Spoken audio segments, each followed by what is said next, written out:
জয় শ্রীকাল ভৈরব।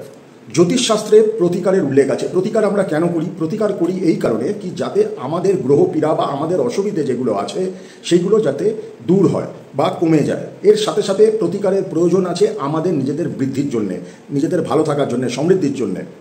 জ্যোতিষে বিভিন্ন প্রতিকারের উল্লেখ যদিও আছে, কিন্তু আমি মনে করি সর্বোচ্চ প্রতিকার হচ্ছে দান করা। আপনি যদি দান করতে পারেন সামর্থ্যের মধ্যে থেকে, তাহলে তার থেকে ভালো প্রতিকার কিন্তু সত্যি কিছু হয় না।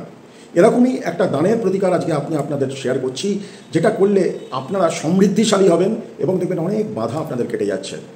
1 কিলো ময়দা কিনবেন, 1 কিলো ভুনো চিনি যেটাকে বলা হয় গুঁড়ো চিনি, এবং তাতে একটু আখের গুড় মিশিয়ে ভালো করে একটা মিশ্রণ তৈরি করবেন নিজের হাতে, এবং প্রত্যেক দিন 1 মুঠো ওই জিনিসটি কোনো গাছের তলায় দিয়ে আসবেন পিঁপড়েদের উদ্দেশ্যে।